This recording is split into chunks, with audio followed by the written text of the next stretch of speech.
Hello student, now we are going to learn types of compound. So let's start with, we take some activity, okay? For this purpose we need evaporating dish, tripod stand and burner.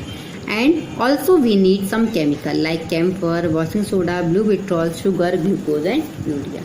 So student, keep the evaporating dish on the tripod stand, okay? So we assemble this activity and we take some camphor in a evaporating dish. Heat the camphor in the dish strongly with the help of burner. Find out what remain behind in the evaporating dish. हमको ये observe करना है कि जब हम camphor को heat करेंगे तो उसमें रिमेनिंग कुछ बचता है या नहीं. सेम एक्टिविटी हमको लाइमस्टोन, वॉशिंग सोडा, जो भी हमारे केमिकल्स है उनके साथ रिपीट करना है और जो अपने ऑब्जर्वेशन से उनको रिकॉर्ड करना है और जो टेबल दिया हुआ है उसको फिलअप करना है. Now we fill the table.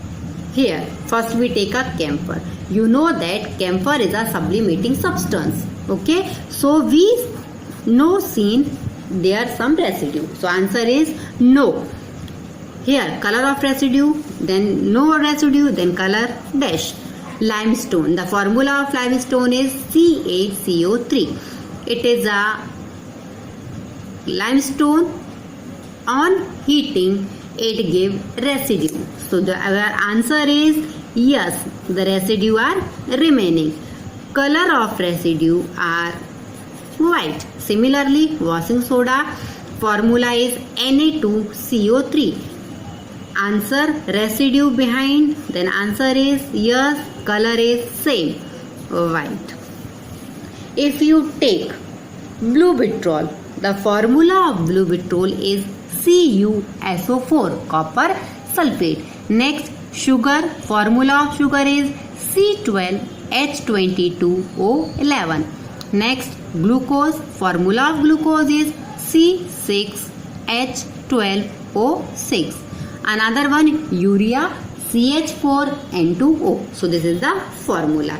Student, you saw in the above activity that on heating strongly some compound give residue.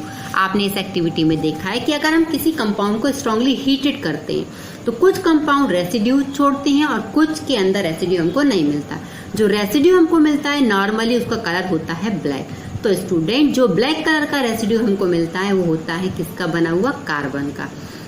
और ऐसे कंपाउंड जब हम इनको स्ट्रांगली एयर में, दैट मीन्स हीट करते हैं, अब एयर मीन्स ऑक्सीजन, तो जब वो कंपाउंड ऑक्सीजन के साथ रिएक्शन करता है तो कुछ गैसियस सब्सटेंस बनाता है.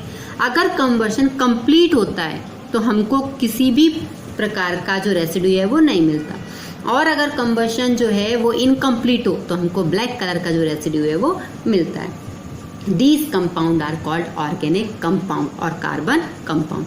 यहाँ अनदर लैंग्वेज में कह सकते हैं carbon containing compound called organic compound. For example, carbohydrate, protein, hydrocarbon, another the camphor, sugar, glucose, urea you used in the above activity are organic compound. And student, on the other hand, the compound that decompose on strong heated, जो compound heating पे decompose हो जाते हैं उनको और residue जो है उनके अंदर पर्टिकुलर बिहाइंड करते हैं, इनको हम क्या कहते हैं, inorganic compound. For example common salt, soda, rust, blue vitriol, limestone, that means जो कार्बन कंटेनिंग सब्सटेंस नहीं है इनको हम क्या कहते हैं, इनऑर्गेनिक कंपाउंड. ओके, इसमें एक एडिशन कंपाउंड और आता है जिसको हम कहते हैं कॉम्प्लेक्स कंपाउंड. अब कॉम्प्लेक्स कंपाउंड क्या है, तो इनका जो स्ट्रक्चर है ये मैनी एटम से फॉर्म होता है, थोड़ा कॉम्प्लिकेटेड होता है. फॉर एग्जांपल है क्लोरोफिल है जिसमें मैग्नीशियम, हीमोग्लोबिन, आयरन ये कंटेन करता है, तो इसको हम क्या कहते हैं, कॉम्प्लेक्स कंपाउंड.